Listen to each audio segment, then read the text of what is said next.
Hello bachcho, good morning all of you. Welcome dear students in video class. Today we will start lecture number 3 of chapter number 1 solid state, it means ठोस अवस्था. तो dear इससे पहले के video lecture में हमने क्रिस्टली और ए क्रिस्टली ठोस में अंतर देखा. पूरा सिस्टमेटिक मैंने बता दिया था. अब उस पर कौन कौन से क्वेश्चन बनते डियर वो मैं ऑलरेडी बता चुका हूँ. एक बार रिपीट कर देता हूँ कौन कौन से क्वेश्चन वहाँ बन सकते हैं. एक क्वेश्चन बनता है कांच को अतिशीतित द्रव क्यों कहते हैं. तो उसका आंसर अपन ने देखा कि कांच एक प्रकार का एक क्रिस्टली ठोस है जिसमें द्रव के समान बहने का गुण पाया जाता है. और इसका जो प्रमाण होता है वो पुरानी इमारतों की खिड़की और दरवाजे में लगे शीशे हैं जिनके निचले भाग की जो मोटाई होती है वो ऊपरी भाग की तुलना में अधिक होती है. पहला क्वेश्चन का आंसर. एक क्वेश्चन था डियर विषमदेशिकता किसे कहते हैं, इसका कारण बताओ. तो बात आते हैं क्रिस्टली ठोस के भौतिक गुणधर्म जैसे अपवर्तनांक, यांत्रिक सामर्थ्य, कठोरता आदि का भिन्न भिन्न दिशाओं में मापन करने पर उनका जो मान होता है वो भिन्न भिन्न प्राप्त होता है जिसे विषमदेशिकता कहते हैं. और जो ठोस इसको दर्शाते हैं उन्हें विषमदेशिक ठोस कहते हैं. कारण बताओ. तो डियर कारण ये है कि भिन्न भिन्न दिशाओं में जो अवयवी कण होते हैं वो किसी भी भौतिक गुणधर्म को भिन्न भिन्न प्रकार से प्रभावित करते हैं जिससे हर दिशा में भौतिक गुणधर्म का जो मान होता है वो भिन्न भिन्न आता है. ये विषमदेशिकता. समदेशिकता क्या है इसका कारण. तो इसका उल्टा कर दे डियर विषमदेशिकता का आंसर आ जाएगा. तो ये सारा कुछ अपन ने देखा था. और एक क्वेश्चन देखा था कि प्राचीन सभ्यता की कांच की वस्तुओं में दूधियापन देखा जाता है क्यों. तो उसका आंसर था डियर कि कांच एक प्रकार का एक क्रिस्टली ठोस है जो ताप की एक निश्चित परास में गर्म करने पर क्रिस्टलीकरण के दौरान क्रिस्टली ठोस में बदल जाता है. और इस क्रिस्टलीकरण के दौरान क्या होता है, कांच में क्या होता है, दूधियापन आ जाता है. ये इसका आंसर है. ठीक. तो सारे क्वेश्चन डियर मैंने आपको बता दिए. अब आज अपन टॉपिक स्टार्ट कर रहे हैं डियर क्रिस्टली ठोस का वर्गीकरण या ठोस का वर्गीकरण. तो ठोस के प्रकार अलग है और ठोस का वर्गीकरण अलग है. अब ठोस के वर्गीकरण में हम केवल किसका पढ़ते हैं डियर, क्रिस्टली ठोस का वर्गीकरण पढ़ते हैं. अब इसको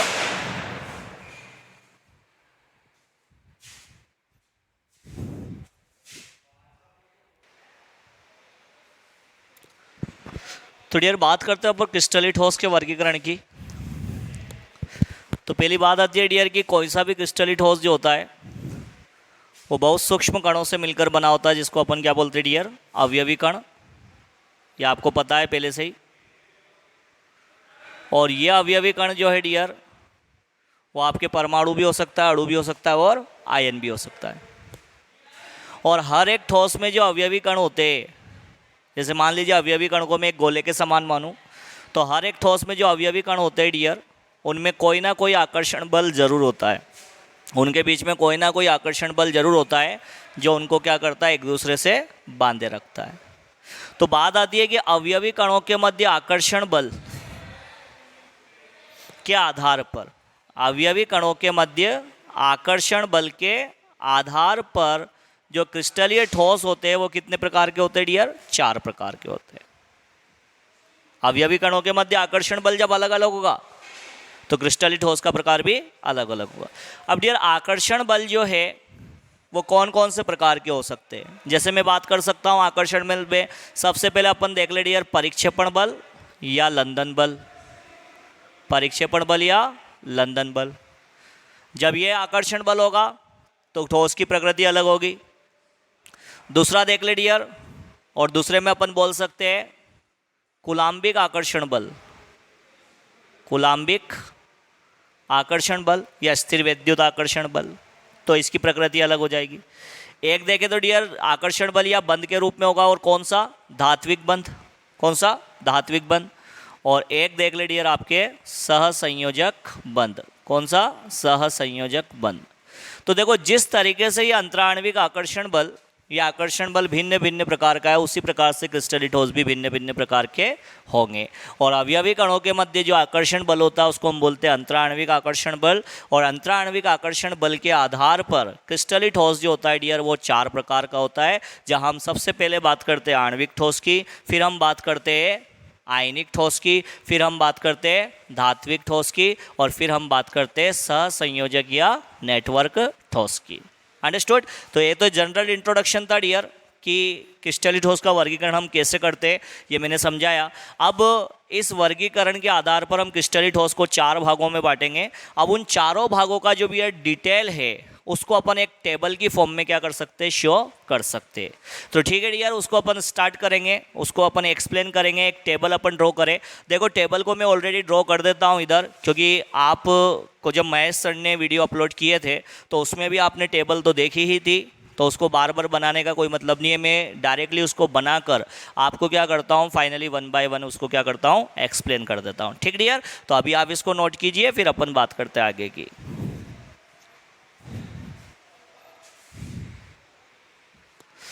तो डियर बात आती है सबसे पहले क्रिस्टलीय ठोस में नंबर 1 अपन डिस्कस करें तो बेटा सबसे पहले अपन बात करना चाहेंगे आणविक ठोस की, जिसको बोलते हैं मॉलिक्यूलर सॉलिड आणविक ठोस।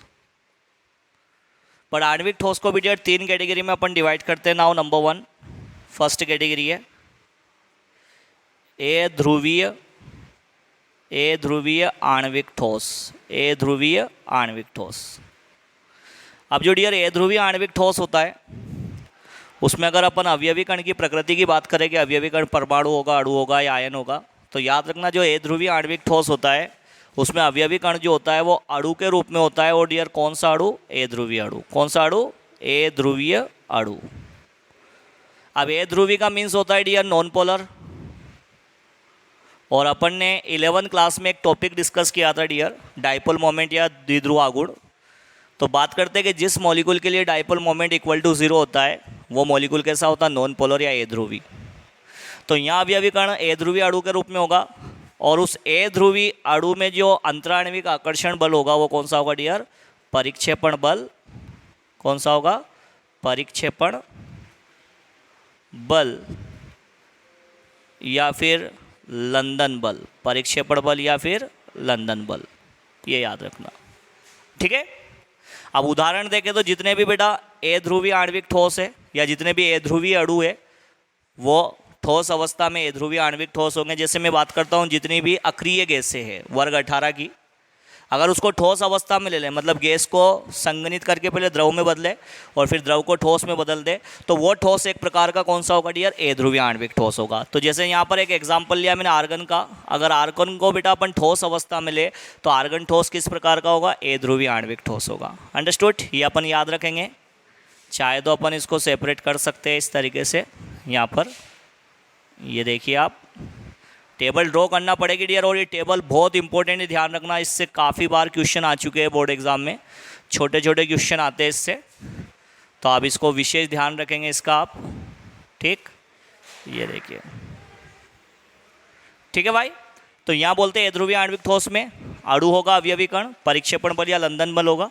कुछ एग्जाम्पल देखें तो जैसे आर्गन सॉलिड हो गया आपके। ठीक है डियर? इसी तरीके से कार्बन टेट्राक्लोराइड अगर ठोस अवस्था में है, CCl4 अगर ठोस अवस्था में तो भी ए ध्रुवीय आणविक ठोस होगा। आयोडीन जो है वो भी आणविक ठोस होगा, ETC। तो जितने भी, इसी तरीके से हम हाइड्रोजन ठोस की बात कर सकते हैं डियर, हाइड्रोजन ठोस। ठीक है ना? ETC। ये जितने भी ठोस मैंने आपके सामने दर्शाए सारे ए ध्रुवीय आणविक ठोस है। और ये यहाँ से क्वेश्चन आया था बोर्ड एग्जाम में, आई थिंक 2016 में या 2015 जो NCERT के अकॉर्डिंग पेपर था, तो वहाँ से क्वेश्चन आया था कि हाइड्रोजन निम्न ताप पर किस प्रकार का ठोस है। तो आपको पता है हाइड्रोजन कमरे के ताप पर तो क्या है? गैस है। बट कमरे से निम्न ताप की अगर हम बात करें तो उस कंडीशन में हाइड्रोजन जब ठोस अवस्था में आता है तो हम बोलते हैं कि हाइड्रोजन किस प्रकार का ठोस होता है डियर? ए ध्रुवीय आणविक ठोस होता है। तो क्वेश्चन था कि निम्न ताप पर हाइड्रोजन किस प्रकार का ठोस है, तो आपका आंसर क्या होगा डियर? ए ध्रुवीय आणविक ठोस। कौन सा? ए ध्रुवीय आणविक ठोस। अंडरस्टूड? अब डियर बात आती है यहाँ पर इसकी भौतिक प्रकृति की कि कैसे होते हैं, मतलब मुलायम होते हैं कि कठोर होते, कैसे होते हैं। तो सीधी सी बात हम कर सकते हैं कि इस प्रकार के ठोस की जो प्रकृति होती है वो कैसी होती है डियर? मुलायम। कैसे होते हैं डियर? मुलायम होते हैं, ये याद रखना। और फिर बात करें इनकी विद्युत चालकता, तो विद्युत चालकता मतलब विद्युत के सुचालक होते हैं या कुचालक होते हैं। तो याद रखना विद्युत के क्या होते हैं? कुचालक। मतलब इनमें से विद्युत धारा का प्रवाह नहीं होता। और अगर गलनांक की बात करें तो बोल सकते हैं अत्यधिक निम्न, बहुत ही कम इनका गलनांक होता है, अत्यधिक निम्न। ठीक। तो ये बात हो गई डियर आणविक ठोस में फर्स्ट कैटेगरी ए ध्रुवीय आणविक ठोस की। अवयवी कण अणु के रूप में होगा, कणों के बीच परिक्षेपण या लंदन बल होगा। ये उदाहरण हो गए। प्रकृति मुलायम, विद्युत के कुचालक अत्यधिक निम्न। सेकेंड डियर आपके सेकेंड, और सेकेंड में अपन बात करना चाह रहे हैं ध्रुवीय आणविक ठोस। ध्रुवीय आणविक ठोस। अब ध्रुवीय आणविक ठोस में डियर अगर अपन अवयवी कण देखें तो ऑफकोर्स होते तो अणु ही है, परंतु कौन सा अणु? ध्रुवीय अणु। और ध्रुवीय अणु का मतलब होता है डियर जिसका डाइपोल मोमेंट ग्रेटर देन 0 हो। अगर किसी भी अणु के लिए द्विध्रुव आघूर्ण का मान 0 से ज़्यादा आ रहा है, वही एरो वाला द्विध्रुव आघूर्ण तुमको पता होगा, इस तरीके से बताया था, है ना। तो अगर किसी अणु के लिए द्विध्रुव आघूर्ण का मान 0 से अधिक आ रहा है तो वो ध्रुवीय अणु होगा। और ध्रुवीय अणु के बीच में जो आकर्षण बल होता है वो हमेशा कौन सा होता है डियर? द्विध्रुव। द्विध्रुव कौन सा? द्विध्रुव। द्विध्रुव आकर्षण। तो यहाँ पर याद रखना कि अवयवी कण जो होते हैं उसमें द्विध्रुव द्विध्रुव प्रकार का आकर्षण बल होता है। और अगर डियर इसके एग्जाम्पल की हम बात करें, कौन से? इसकी अगर मैं एग्जाम्पल की बात करूँ तो अमोनिया को अगर अपन ठोस अवस्था में ले तो अमोनिया एक प्रकार का ध्रुवीय आणविक ठोस होगा। HF को अगर हम ठोस अवस्था में ले तो वो भी एक प्रकार का क्या होगा? ध्रुवीय आणविक ठोस होगा, क्योंकि NH3 एक ध्रुवीय अणु है, HF एक ध्रुवीय अणु है। और अगर ये ध्रुवीय अणु है तो ऑफकोर्स इनसे संबंधित ठोस कैसा होगा? ध्रुवीय आणविक ठोस होगा। अब डियर इसकी भी अगर भौतिक प्रकृति की बात करें तो ये भी कैसे होते हैं? मुलायम होते हैं, मुलायम होंगे ये भी। और डियर ये भी विद्युत के क्या होते हैं? कुचालक। ये भी विद्युत के कुचालक होंगे। और इनका जो गलनांक होता है वो अत्यधिक निम्न तो नहीं होगा, बट कैसा होगा डियर? निम्न होगा। कैसा होगा? निम्न। ठीक, नोट करते जाना इसको भी। अब यहाँ से भी एक क्वेश्चन आया था कि ध्रुवीय आणविक ठोस में किस प्रकार का अंतराणविक आकर्षण बल होगा, तो ध्यान रखना द्विध्रुव द्विध्रुव आकर्षण। अंडरस्टूड। इसी तरीके से आणविक ठोस में डियर थर्ड अपन एग्जाम्पल डिस्कस करें, और थर्ड को अपन बोलते हैं हाइड्रोजन आबंदी। हाइड्रोजन आबंदी आणविक ठोस। हाइड्रोजन आबंदी आणविक ठोस। तो सीधा सा लॉजिक है कि अगर किसी अणु में हाइड्रोजन बंध बनाने की प्रवृत्ति है तो उससे संबंधित जो ठोस होगा वो कौन सा होगा बेटा? हाइड्रोजन आबंदी आणविक ठोस होगा। ठीक है। अब जैसे मैं बात करता हूँ, हाइड्रोजन बंध बनाने के लिए एक प्रवृत्ति होना चाहिए कि किसी भी अणु में अगर हाइड्रोजन परमाणु बाय द सहसंयोजक बंध अगर फोन से जुड़ा हो, किससे जुड़ा हो बेटा? फोन से, तो फिर अपन बोलते हैं कि वहाँ पर हाइड्रोजन बंध बनाने की प्रवृत्ति होगी। तो याद रखना यहाँ पे भी जो अवयवी कण होगा वो अणु के रूप में तो होगा, बट वो अणु ऐसा होगा जिसमें हाइड्रोजन बंध बनाने की प्रवृत्ति हो। क्या बनाने की प्रवृत्ति हो? हाइड्रोजन बंध बनाने की प्रवृत्ति हो। और जब हाइड्रोजन बंध बनाने की प्रवृत्ति होगी तो ऑफकोर्स वहाँ अणुओं के मध्य कौन सा बंध या आकर्षण बल होगा? तो सीधी सी बात है, वहाँ क्या होगा डियर? हाइड्रोजन बंध होगा। क्या होगा? हाइड्रोजन बंध। और अगर यहाँ पर एग्जाम्पल देखें तो अपन बात कर सकते हैं बर्फ की। तो बर्फ जो है डियर एक प्रकार का हाइड्रोजन आबंदी आणविक ठोस होगा। ये याद रखना इसका एग्जाम। और अगर हम इसकी प्रकृति देखें तो इसकी जो प्रकृति होगी डियर वो कैसी होगी? कठोर। और ये भी ठोस अवस्था में क्या होगा? विद्युत का कुचालक। ठोस अवस्था में कैसा होगा डियर? विद्युत का कुचालक। देखो बर्फ में से आप इलेक्ट्रिसिटी पास करो, पॉसिबल नहीं है। ठीक है, तो ये विद्युत का कुचालक। और यहाँ अगर बेटा इसके गलनांक की हम बात करें तो इसका गलनांक क्या होता है डियर? निम्न होता है। क्या होता है इसका गलनांक? निम्न होता है। तो ये हमने पहले प्रकार का ठोस कंसिडर किया डियर, आणविक ठोस, जिसको अपन 3 भागों में बांटे, ए ध्रुवी, ध्रुवी और हाइड्रोजन आबंदी। अब हर एक की पूरी डिटेल आपके सामने है, और इस टेबल को बिल्कुल अच्छे से रट लेना बेटा, क्योंकि इससे हमेशा बोर्ड एग्जाम में बेटा 1 मार्क्स का क्वेश्चन तो 100% आता है। ठीक है, तो इसको नोट करो, फिर अपन आगे बढ़ते हैं।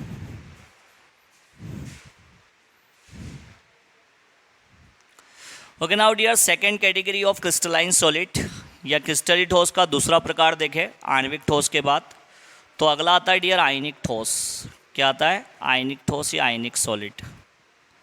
अब आयनिक ठोस में अवयवी कणों के प्रकृति जो होती है वो डियर कैसी होती है? आयंस। क्या होते हैं? आयंस, धनायन एवं ऋणायन। ठीक है, इट मीन्स मैं डायरेक्टली लिख सकता हूँ आयन। ठीक, अवयवी कण आयन के रूप में होंगे।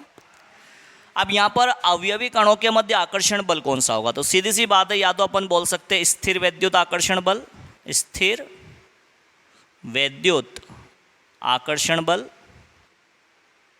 या बोल सकते हैं डियर अपन कूलाम्बिक आकर्षण बल, कूलाम्बिक आकर्षण बल, जिसको हम डियर आयनिक बंध भी कह सकते हैं। कौन सा बंध कह सकते हैं? आयनिक बंध। ठीक है, प्रकृति हो गई। उदाहरण डियर जितने भी आयनिक लवण हैं, जैसे मैं बात करता हूँ NaCl की, ऑलरेडी ठोस होते ही है, कोई दिक्कत ही नहीं है, लिखने की जरूरत ही नहीं है, ठोस। इसी तरीके से बात कर सकते हैं बेटा कैल्शियम फ्लोराइड, ये भी ठोस होता है। ठीक है ना। कैल्शियम कार्बोनेट, ये भी ठोस होता है। ठीक है ना। KCl, ये भी ठोस हो सकता है, आदि। तो जितने भी आयनिक लवण होते हैं वो सारे किस कैटेगरी में आते हैं डियर? आयनिक ठोस की कैटेगरी में। अब अगर भौतिक प्रकृति की बात करें तो सीधी सी बात है, कठोर होते हैं। क्या होते हैं डियर? कठोर। ठीक है ना। जो आयनिक ठोस होते हैं वो क्या होते हैं? कठोर। अब कठोर तो होंगे, कठोर परंतु ब्रिटलनेस, इट मीन्स मैं बोल सकता हूं भंगुर प्रकृति के। कैसे? भंगुर प्रकृति के। अब कठोर का मीन्स तो समझ में आ रहा है, बट ये भंगुर का मीन्स क्या है डियर? मैं बता दूं। भंगुर प्रकृति का मीन्स ये है कि अगर किसी आयनिक ठोस पे हम अगर किसी भी वस्तु से अगर उसको पीटे, किसी भी आयनिक ठोस को अगर किसी वस्तु से पीटे, तो पीटने पर उसका छोटे छोटे टुकड़ों में टूट जाना। तो आयनिक ठोस को जब भी फाइनली हम किसी भी वस्तु से हैमर करते हैं या उसको पीटते हैं, तो वो आयनिक ठोस जो होता है वो छोटे छोटे कणों में टूट जाता है, और उसके छोटे छोटे कणों में टूटना ही उसकी भंगुर प्रकृति को दर्शाता है। इसलिए आप देखना, कभी भी किसी भी आयनिक ठोस को जब आप पीटोगे, किसी वस्तु से उस पर मारोगे, तो वो छोटे छोटे टुकड़ों में टूट जाएगा। इसलिए हम बोलते हैं कि कठोर तो होते हैं परंतु भंगुर प्रकृति के। अब विद्युत चालकता की अगर हम बात करें तो बहुत अच्छा पॉइंट है, यहाँ से क्वेश्चन भी बनता है NCERT के अकॉर्डिंग कि ठोस अवस्था में कुचालक, परंतु गलित अवस्था एवं जलीय विलयन में सुचालक, आयनिक ठोस जो होते हैं वो ठोस अवस्था में तो विद्युत के कुचालक होते हैं, परंतु गलित अवस्था या जलीय विलयन में विद्युत के क्या होते हैं? सुचालक होता है। जैसे नमक है, तो नमक अगर ठोस अवस्था में तो आप उसमें से करंट पास करोगे तो करंट पास नहीं होगा, बट अगर उस नमक को आप पिघला लोगे या फिर उस नमक को जब पानी में घोलकर उसका जलीय विलयन बना लोगे, तो दोनों ही कंडीशन में जब आप करंट पास करोगे, चाहे गलित अवस्था हो चाहे जलीय विलयन हो, तो वहाँ पर विद्युत धारा का प्रवाह होगा, मीन्स वो विद्युत का सुचालक बन जाएगा। तो बात आती है कि आयनिक ठोसों की विद्युत चालकता का कारण क्या है? उनमें उपस्थित आयनों की स्वतंत्र गति या उनमें उपस्थित आयनों की मुक्त गति। तो जब तक आयनिक ठोस अवस्था में हैं, तब तक तो उसके आयंस जो होंगे वो फ्री नहीं होंगे, इट मीन्स स्थिर विद्युत आकर्षण बल से बंधित होंगे, इसलिए वहाँ पर विद्युत धारा का प्रवाह नहीं होगा। बट जैसे आप उसको गलित अवस्था में लोगे या जलीय विलयन में लोगे, तो आयंस जो होंगे डियर वो फ्री हो जाएंगे, और जब आयंस फ्री हो जाएंगे तो फ्रीली मूवमेंट करेंगे, और जब फ्रीली मूवमेंट करेंगे तो वो विद्युत का क्या हो जाएगा? सुचालक हो जाएगा। ठीक। और अगर अपन गलनांक की बात करें तो बेटा इनके जो गलनांक होते हैं वो क्या होते हैं? उच्च होते हैं, मतलब अत्यधिक उच्च ताप पर ये पिघलते हैं। जैसे मैं बात करता हूँ नमक की, NaCl की। अब NaCl का अगर डियर मेल्टिंग पॉइंट देखे, गलनांक देखे, तो कितना होता है? 801 डिग्री सेल्सियस। नमक कितने टेम्परेचर पर पिघलता है? 801 डिग्री सेल्सियस पर। इट मीन्स इनके जो गलनांक होते हैं वो अत्यधिक क्या होते हैं डियर? उच्च होते हैं। तो ये आयनिक ठोस का पूरा डिटेल हुआ। अब बात करते हैं डियर अपन नंबर 3, और नंबर 3 में अपन लेते हैं डियर धात्विक ठोस। क्या लेते हैं? धात्विक ठोस। ठीक। अब धात्विक ठोस में जो अवयवी कण होते हैं डियर, या तो हम बोल सकते हैं धातु परमाणु होंगे, या फिर अकॉर्डिंग टू NCERT अपन लिखे तो क्या लिख सकते हैं? क्या लिख सकते हैं?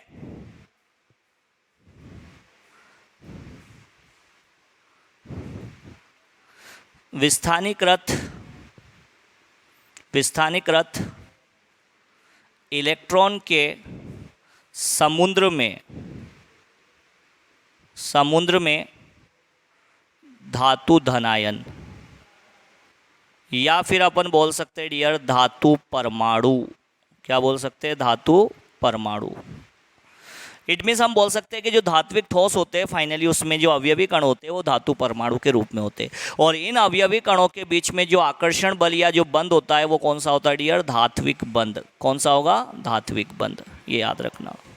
अब इसके एग्जाम्पल तो आपको पता ही है, जितनी भी धातु है सभी, जैसे आयरन की बात कर सकते हैं, कॉपर की बात कर सकते हैं, गोल्ड की बात कर सकते हैं, सिल्वर की बात कर सकते हैं, ठीक है, सोडियम की बात कर सकते हैं। तो जितनी भी धातु होती है वो सारी धात्विक ठोस के रूप में आएगी। ठीक, अब इनकी भौतिक प्रकृति देखें तो बोल सकते हैं कठोर, परंतु आघात वर्धनीय एवं तन्य। इसका मतलब क्या हुआ कि जो धात्विक ठोस होते डियर वो कठोर तो होते, परंतु साथ ही साथ वो आघात वर्धनीय एवं तन्य भी होते। आघात वर्धनीय का मतलब होता है कि जब भी हम किसी धातु को पीटते हैं तो वो पतली चादर में परिवर्तित हो जाती है, और तन्य का मतलब होता है कि हम किसी भी धातु के लंबे तार खींच सकते हैं, तो लंबे तार खींचे जाने के कारण वो तन्य कहलाएगी, और पतली चादर में परिवर्तित होने के कारण वो कैसी कहलाएगी, आघातवर्धनी। तो बोलते हैं कठोर तो होती है परंतु आघातवर्धनी और तन्य भी होती है। और यहाँ अगर अपन बात करें विद्युत चालकता की, तो हर एक अवस्था में जो होते हैं वो कैसे होते हैं डियर, विद्युत के सुचालक। आप धातु को चाहे ठोस अवस्था में ले लो चाहे गलित अवस्था में ले लो, दोनों ही अवस्था में वो विद्युत की सुचालक होगी। क्यों होगी? क्योंकि वहाँ पर विद्युत चालकता का जो कारण है वो इलेक्ट्रॉनों की मुक्त गति है। तो चाहे आप गलित अवस्था की बात करो चाहे ठोस अवस्था की बात करो, धातु में इलेक्ट्रॉन जो होते हैं मुक्त गति करते हैं, इसलिए वो हर अवस्था में विद्युत की क्या होती है डियर, सुचालक होती है। और इसके लास्ट पॉइंट की बात करें तो गलनांक में हम बोल सकते हैं उच्च। इनके जो गलनांक होते हैं वो क्या होते हैं डियर, उच्च होते हैं। ठीक, तो यहाँ पर भी अपन ने पॉइंट नोट किया पूरा। तो 3 ठोस अपने हो गए, एक लास्ट बच रहा है उसको अपन बताते हैं, आप इसको नोट कीजिएगा पहले।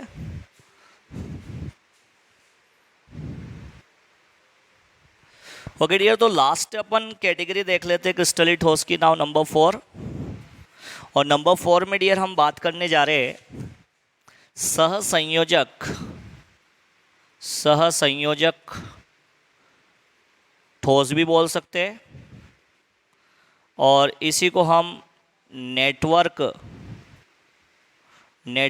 ठोस भी बोल सकते हैं, या एक नोट डियर इसको विशाल अणु भी कहा जाता है, इसको हम विशाल अणु भी कहते हैं, ये सारी चीज़ें।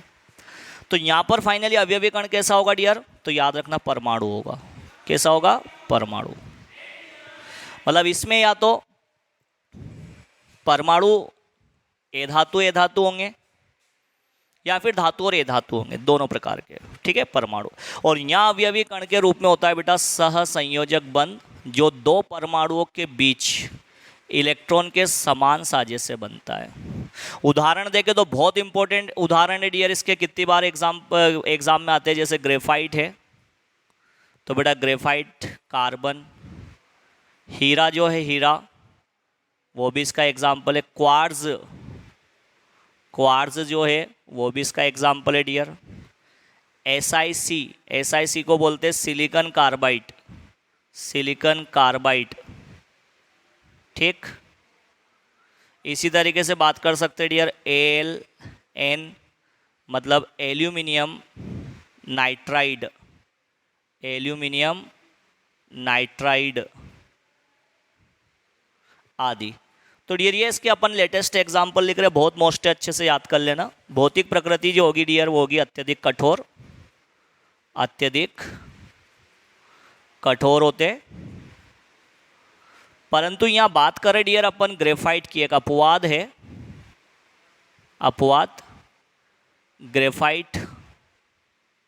ग्रेफाइट मुलायम। अब इसका कारण भी बता देता हूं क्यों। ग्रेफाइट में क्या होता है डियर, षटकोणीय परतें होती है, तो बोल सकते हैं षटकोणीय परतें आसानी से एक दूसरे के ऊपर फिसलती है, आसानी से एक दूसरे के ऊपर फिसल सकती है या फिसलती है। और इन षटकोणीय परतों के एक दूसरे पर आसानी से फिसलने के कारण ही ग्रेफाइट जो होता है वो मुलायम प्रकृति का होता है, जबकि बाकी सारे जो होते हैं वो अत्यधिक कठोर होते हैं। अब विद्युत चालकता की बात करें तो डियर होते तो कुचालक है, सामान्यतः, बट यहाँ पर अपवाद आ जाता है वही ग्रेफाइट का। ग्रेफाइट जो होता है डियर वो विद्युत का सुचालक होता है, विद्युत का सुचालक। अब उसका रीज़न ये है, कारण ये है कि कार्बन के 4 में से 3 इलेक्ट्रॉन तो बंध बनाने में भाग लेते, बंध बनाने में भाग लेते, जबकि शेष 1 इलेक्ट्रॉन, जबकि शेष 1 इलेक्ट्रॉन मुक्त गति करता है, मुक्त गति करता है। और इस 1 इलेक्ट्रॉन के मुक्त गति करने के कारण ही ग्रेफाइट जो होता है विद्युत का सुचालक होता है। और गलनांक जो होते हैं बेटा इनके होते हैं अत्यधिक उच्च, अत्यधिक उच्च।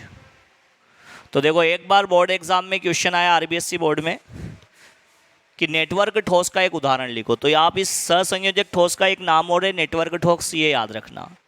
ऐसा पूछ लिया था क्वेश्चन नेटवर्क ठोस का एक उदाहरण लिखो, तो अगर आपने केवल इससे याद रख लिया तो आपको दिक्कत आ जाएगी। ठीक, तो डियर ये हमने क्रिस्टलीय ठोस का वर्गीकरण देखा, पूरी टेबल आपके सामने बनाई। इस टेबल का हर एक पॉइंट आपको अच्छे से याद करना है। ठीक, फिर इसके बाद अपन नेक्स्ट वीडियो लेक्चर में आगे कंटिन्यू करेंगे। तो आज के लिए इतना इनफ, थैंक यू।